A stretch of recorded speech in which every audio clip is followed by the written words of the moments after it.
प्रिय विद्यार्थियों, इस वीडियो में हम कक्षा 10वीं इंग्लिश कंपलसरी माध्यमिक शिक्षा बोर्ड द्वारा आयोजित मॉडल पेपर सॉल्व करने जा रहे हैं। तो बिना देरी के हुए शुरू करते हैं। सबसे पहले सेक्शन नंबर 1 में आपके जो है पैसेज आएगा। सेक्शन नंबर 1 ए में रीडिंग सेक्शन में अधिक समय नहीं होने की वजह से इसका जो ट्रांसलेशन है वो मैं स्पीडली कर रहा हूँ। तो स्टार्ट करते हैं। Every individual wants peace of mind. प्रत्येक व्यक्ति मन की शांति चाहता है, but it is hard to find a person. लेकिन ऐसा व्यक्ति खोजना मुश्किल होता है। हु कैन से दैट, जो ऐसा कह सके।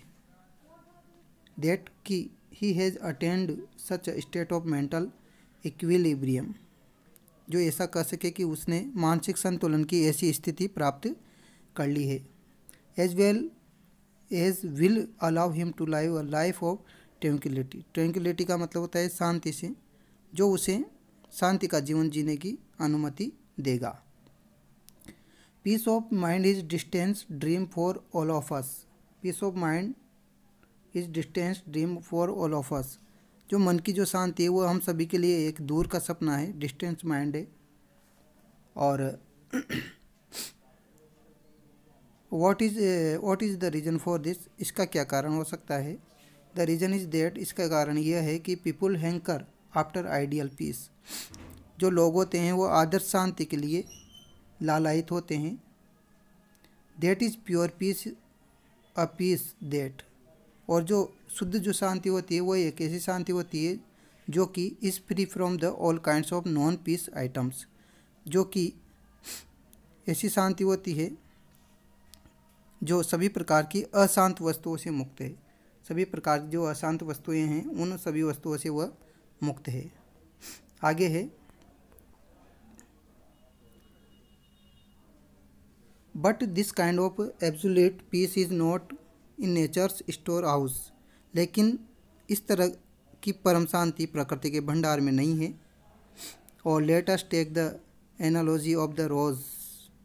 दरअसल क्या होता है कि गुलाब एक बहुत ही सुंदर फूल होता है, और but every stem has its thorns. लेकिन इसके प्रत्येक तने पर कांटे होते हैं। इंडीड, वास्तव में thorns are an integral part of the rose plant. दरअसल जो कांटे गुलाब के पौधे के होते हैं वो एक इंटीग्रल पार्ट है, यानी कि अभिन्न अंग होते हैं। A poet has rightly said that. कवि यहाँ पर कहना चाहता है कि thorns serve as security guard for the flower. जो कांटे होते हैं फूलों की सुरक्षा करते हैं। और there must be non peace items along with peaceful items. और जो है शांतिपूर्ण वस्तुओं के साथ साथ गैर शांति की वस्तुएं भी होनी चाहिए। A peaceful mind is very precious aspect of the human nature. और एक शांत जो मन होता है वो मानव स्वभाव का एक बहुत ही कीमती पहलू होता है। और and it too needs safety to maintain its sublime quality. और जो है इसकी उच्च गुणवत्ता को बनाए रखने के लिए इसे भी सुरक्षा की आवश्यकता होती है। सबलाइम का मतलब होता है उच्च गुणवत्ता। तो अपना क्वेश्चन है, it is distance dream for all of us.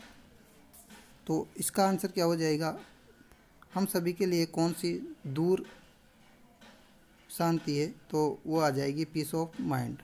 Question number 1 का answer, the security for the flowers are. फूलों की सिक्योरिटी क्या होती है। फूलों की जो सिक्योरिटी होती है वो क्या होती है, कांटे होती है, thorns. Natural always leads people into. जो प्रकृति होती है वह लोगों को कौन सी परिस्थितियों में ले जाती है, तो प्रकृति जो होती है वो लोगों को चैलेंजिंग जो कंडीशंस होती हैं उनमें, सिचुएशन होती हैं उनमें ले जाती है। आगे 4th क्वेश्चन है, fill in the blanks. Blanks जो है जो खाली स्थान दे रखा है वो भरना है। तो इसमें जो है आपके क्या आ जाएगा, thorns are the integral part of. Integral यहाँ पे आपको मिल जाएगा। इंटीग्रल पार्ट था ना, तो इंटीग्रल पार्ट ऑफ यहाँ पे है, यहाँ पे है इंटीग्रल पार्ट, तो इंटीग्रल पार्ट ऑफ इंटीग्रल आ जाएगा इंटीग्रल। ठीक है, आगे चलते हैं, ये आंसर हो जाएगा। What is pure peace? Pure peace क्या होती है? तो pure peace is free from the all kinds of non peace items. तो ये अपना जो आंसर होगा वो यहाँ पर है, ये नॉन पीस, ये आपका जो आंसर है वो यहाँ पर आ जाएगा, ये वाला नॉन पीस आइटम्स। अगला क्वेश्चन है, why does a peaceful mind need safety? Safety की आवश्यकता क्यों होती है? सबलाइम क्वालिटी के लिए, उच्च गुणवत्ता बनाए रखने के लिए इसकी आवश्यकता होती है। आगे चलते हैं। इसके बाद जो अपने इसके पहला वाला जो पैसेज पढ़ा है अनसीन पैसेज, वो अच्छे नंबर का था, एक नंबर के क्वेश्चन थे। अगला पैसेज है, the conquest of happiness has meant different fact to different generations. तो खुशी की विजय का जो अर्थ होता है वो अलग अलग पीढ़ियों के लिए अलग अलग तथ्य है। और forefathers took pride as scholarship, हमारे जो पूर्वज होते हैं उन्होंने विद्वता प्राप्त की है। A spirit of the sacrifice, और बलिदान की भावना है। And the solicitude for the welfare for the others, और दूसरों के कल्याण के लिए आग्रह पर गर्व था हमारे पूर्व फादर्स को। गोन आर दोज डेज, अब वो दिन चले गए हैं, वो दिन अब गए। और today we live only for ourselves, आज हम जो है सिर्फ अपने लिए ही जीते हैं। We are jealous for the advancement of our neighbours, we end up tense and unhappy, हम जो है अपने पड़ोसियों की उन्नति से जलन होती है, और हम जो है कैसे हो गए हैं? टेंस हो गए हैं, तनावग्रस्त हो गए हैं, एंड अनहैप्पी, और हम दुखी हो जाते हैं। The term happy has a variety of meanings, जो खुश शब्द होता है उसके कई अर्थ होते हैं। It stands for the lucky, fortune, content, glad और एप्ट, ये जो ये हमारे भाग्यशाली होना, संतुष्ट होना, खुश होना और उपयुक्तता के लिए खड़ा है। Happiness lies within the mind of the individuals, और जो प्रसन्नता होती है वो व्यक्ति के मन में होती है। No amount of the external wealth may be helpful in making him happy, और उसे खुश करने में कोई भी बाहरी धन सहायक नहीं हो सकता। Our forefathers had lifestyles, हमारे जो पूर्वज हैं उनकी जीवन शैली, आज की जो जीवन शैली है उनसे क्या थी? वेरी मच डिफरेंट, बहुत ही भिन्न थी। From those we have today, जो आज है। Their life was based mainly on the concept of the simple living and the high thinking, उनका जो जीवन था वो मुख्य रूप से सादा जीवन और उच्च विचार के अवधारणा पर आधारित था। उसके बाद people were satisfied with the what ever they obtained after working hard, और जो लोग होते हैं वो मेहनत करने के बाद जो कुछ मिला उसी में लोग संतुष्ट थे। और excessive material wealth did not mean much for them, they derived mental satisfaction and the enrichment with which they aimed at, और उसी में संतुष्ट थे। अत्यधिक भौतिक संपदा उनके लिए ज़्यादा मायने नहीं रखती, उन्होंने मानसिक संतुष्टि और समृद्धि प्राप्त की है। और विच दे एम्ड एट, और जिसका उन्होंने लक्ष्य रखा है।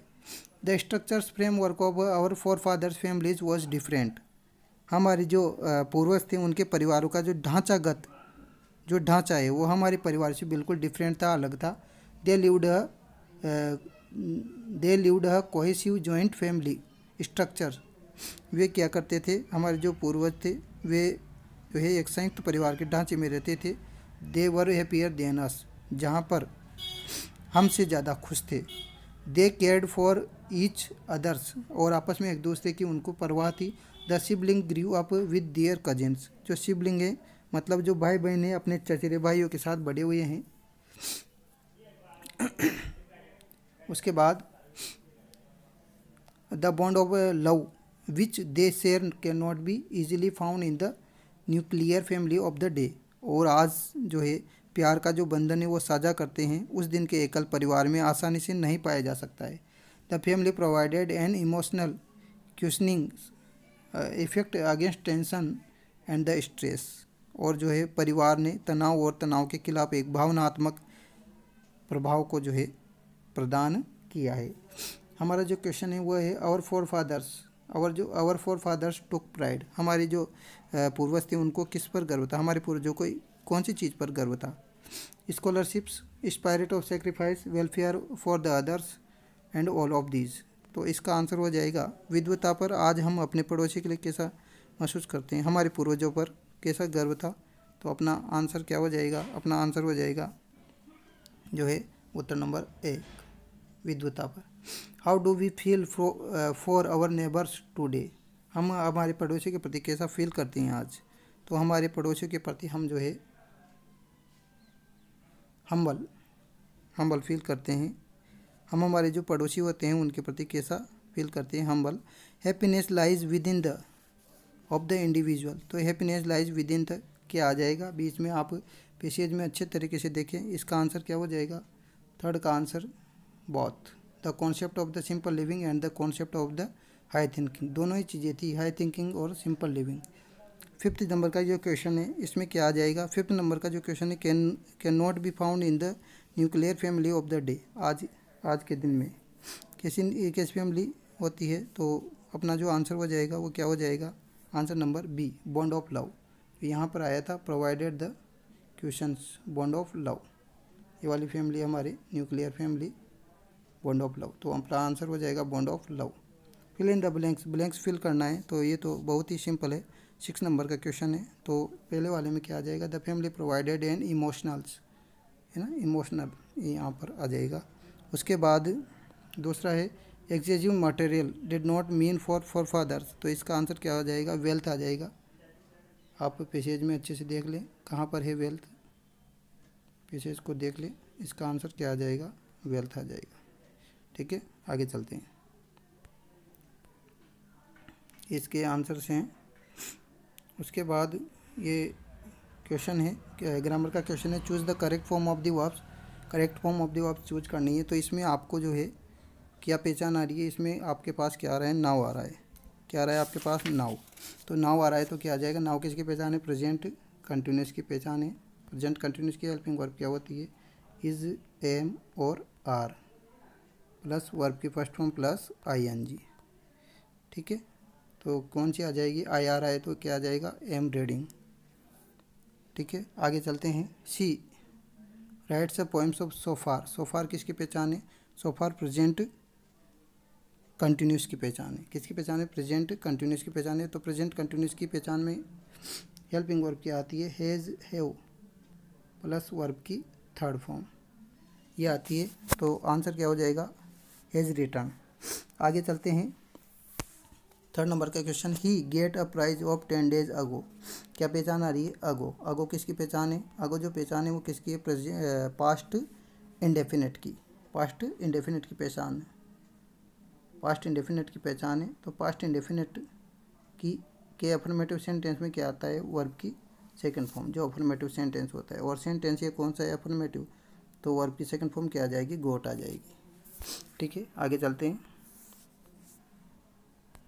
क्वेश्चन नंबर 4 है, question number 4, Rohit learn English for 5 years। Last में आपके पास क्या मौजूद है, लास्ट में हमारे पास जो है 4 मौजूद है। तो 4 अगर अकेला 4 यूज होता है, अगर अकेला सिंस या 4 यूज होता है तो वो कौन सी पहचान होती है, सिंस या 4 अकेला यूज होता है तो वो कौन सी टेंस होता है, प्रेजेंट परफेक्ट कंटिन्यूस टेंस होता है। और प्रेजेंट परफेक्ट कंटिन्यूस टेंस की पहचान क्या है, प्रेजेंट परफेक्ट कंटिन्यूस की टेंस की पहचान है has, have plus been plus verb की फर्स्ट फॉर्म प्लस ING। कौन से वाले में आ रहा है, तो उत्तर नंबर सी, कौन सा वाला आ रहा है, हैज़ बीन, हैव बीन। ठीक है, आगे चलते हैं। Change the following sentence into indirect speech, जैसा कि आपको बताया गया है indirect speech, my father said to आ रहा है, तो शेड टू किस में चेंज कर दिया इसने, शेड टू। यहाँ पे क्या आ रहा है, डू, तो डू आ रहा है तो कौन सा सेंटेंस है, डू आ रहा है तो कौन सा सेंटेंस है, इंट्रोगेटिव, इंट्रोगेटिव सेंटेंस है। तो इंट्रोगेटिव सेंटेंस में भी क्या आ रहा है भाई, इंट्रोगेटिव सेंटेंस में भी आगे आगे क्या आ रही है, हेल्पिंग वर्ब आ रही है। तो हेल्पिंग वर्ब आने पर कनेक्टिव क्या लगता है, इफ़ लगता है। और सेड टू को किस में चेंज कर दिया जाता है, आस्क्ड में।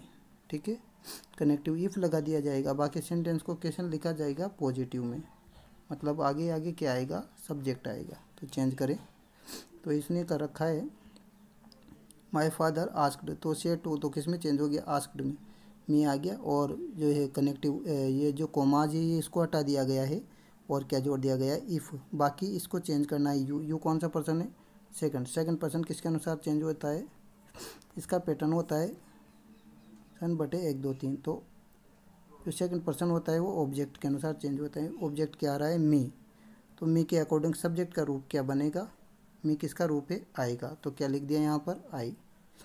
ठीक है, ये आई आ चुका है यहाँ पे, ये आई आ चुका है। उसके बाद ये डू आ रहा है, तो सेंटेंस जो प्रेजेंट इंडेफिनिट टेंस होता है वो किस में चेंज हो जाता है, पास्ट इंडेफिनिट में।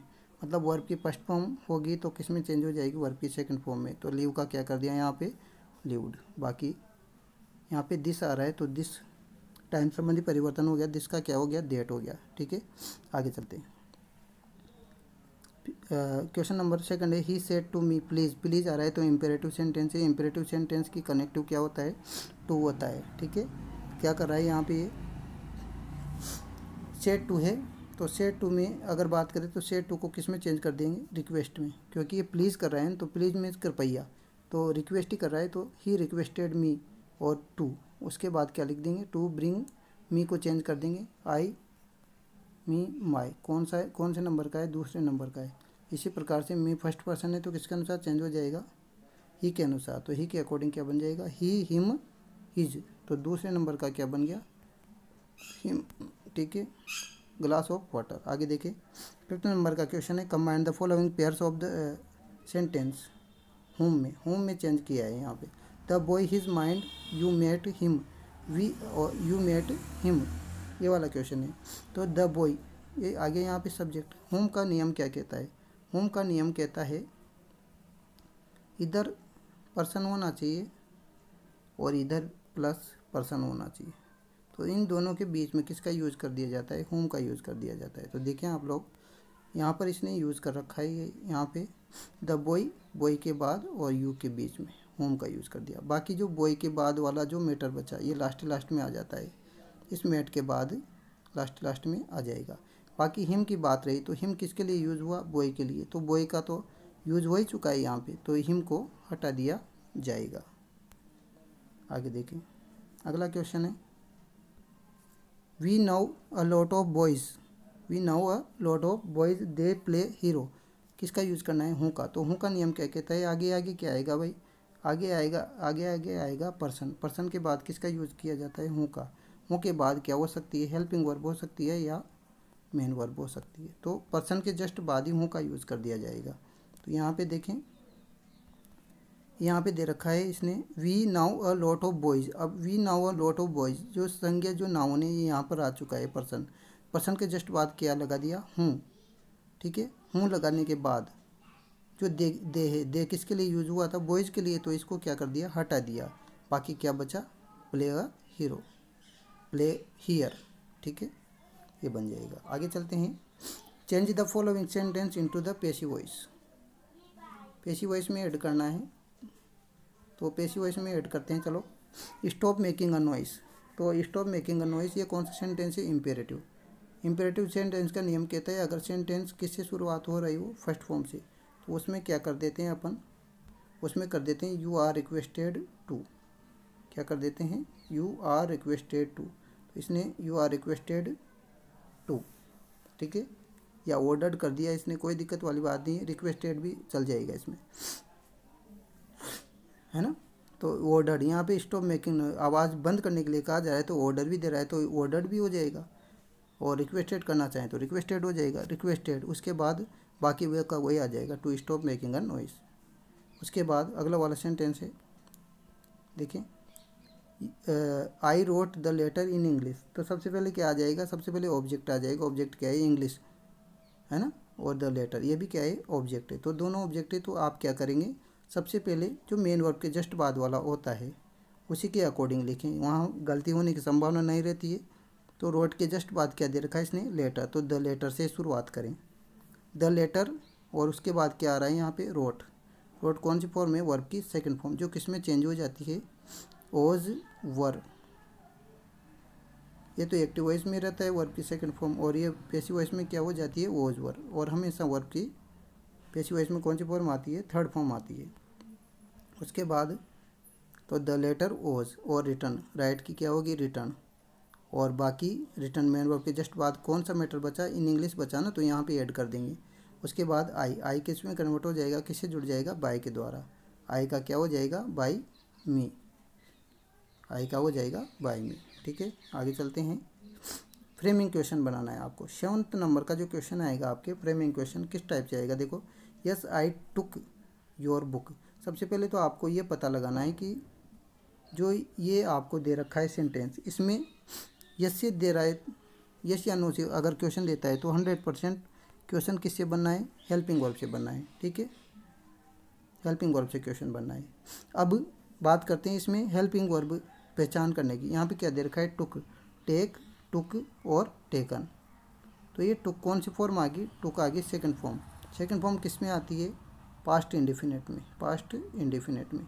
और पास्ट इंडेफिनिट की हेल्पिंग वर्ब क्या है भाई, डिड। तो आगे क्या आ गया यहाँ पे, डिड। ठीक है, उसके बाद चलते हैं, डिड आ गया। डिड के बाद यहाँ पे देखो क्या आ रहा है, आई। तो आई जब क्वेश्चन बनाएंगे तो क्या बना देंगे, आई का यू, तो यू कर दिया इसने, यू। और बाकी डिड आने के बाद हमेशा कौन सी फॉर्म आती है, फर्स्ट फॉर्म। तो डिड यू टेक। बाकी जो आपको योवर दे रखा है, योवर को चेंज कर दो, किस में चेंज कर दो, यू योवर। तो आई के अकॉर्डिंग क्या बन जाएगा, माई बुक। ठीक है, did you take my book. उत्तर है आई टुक योर बुक। हाँ, मैं आपकी पुस्तक लूँगा। तो क्वेश्चन क्या बन जाएगा, क्या तुम मेरी पुस्तक लोगे। Add the question tag. Tag question जो है आपके डबल पार्ट में है। तो टेक क्वेश्चन किस प्रकार से बन जाएगा, प्लीज़ कीप क्वाइट। तो आ रहा है यहाँ पे, तो सीधी सी बात है, प्लीज़ कीप क्वाइट आ रहा है। तो सीधी सी बात है, क्या बन जाएगा इसका, विल यू। क्या तुम चुप रहोगे, क्या तुम रहोगे, क्या तुम रहोगे। तो रहोगे गागे के अर्थ में क्या आ गया, विल यू। बस विल यू हेल्पिंग वर्ब और सब्जेक्ट से काम चल जाएगा। बाकी मैटर आपको इसमें नहीं लिखना होता है टेक क्वेश्चन में, ओनली फ्रेमिंग क्वेश्चन में बाकी मैटर लिखना होता है। टेक क्वेश्चन में शॉर्ट में क्वेश्चन आता है। ठीक है, आगे चलते हैं। 9th नंबर का क्वेश्चन है आपके, फिल इन द ब्लैंक्स।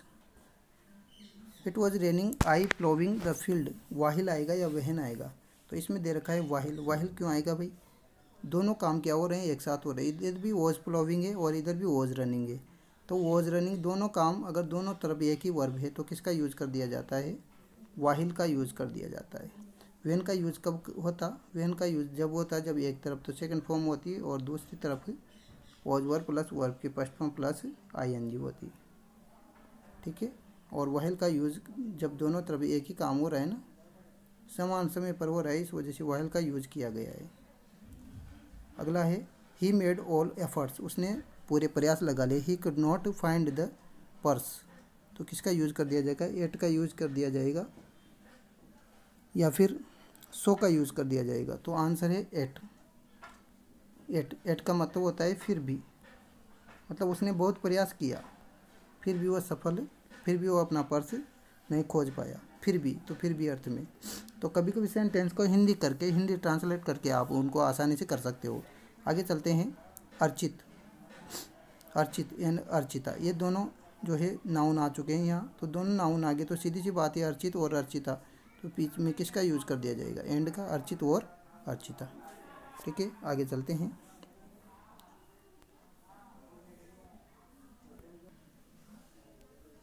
अब मिलते हैं नेक्स्ट पार्ट में। वीडियो देखने के लिए आपका धन्यवाद।